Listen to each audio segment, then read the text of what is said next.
lôi lôi gì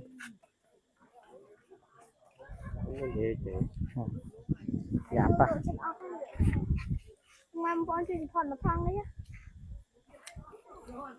Ôi em tên là thang đấy không? tên nhảy Thôi đây đây. Hai buổi giờ nhanh vừa nào. Đã lôi em nhâm phở. đó lên ai á ta nhớ mà ổn tên trên này thấy á dương dương mà la lên dương mà đào lên mấy tay dương mà thứ bon pha đài cho mà ổn dương ao trên này thì tới của dương bạn bon đài hay xôm chun bon của sao thằng ó chun từ đó mà chắc bên cắm chắc cắm pia thằng ó xôm tua vô họ bon thằng ó này hay chú bon mà ổn ó phong đài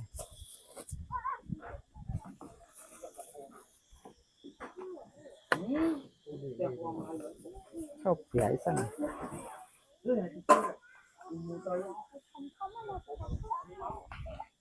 nhiều mà ôn ơi thầy chờ nay không thông cho mà ôn mùa mà ôn ơi sao thật thầy thật giá ý mình lắp giá mình ấy xây chứ rồi mình là lắp giá rồi mà ôn ơi sao thầy chờ nó mà ôn lắp giá mà ôn mình lắp giá mình thấy ấy chứ tế pi bị chờ được phay đó mà ôn không thấy phá nhưng mà xoa phò sao thật thầy mà ôn xong mình con trai ban sọc bài xong ở cam ở pia xong chun đầm chả bên cam chả bên chả cam từ ở kia phong xong chun bон từ ở kia đó bong ôn thuộc mai bong ôn ở kia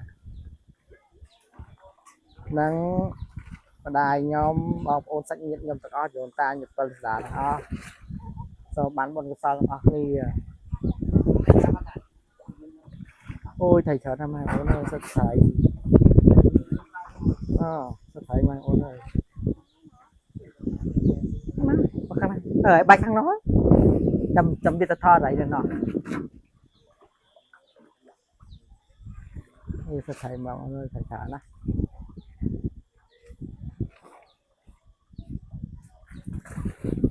chia chạy nó má đó là lãng đổ xem ăn được pin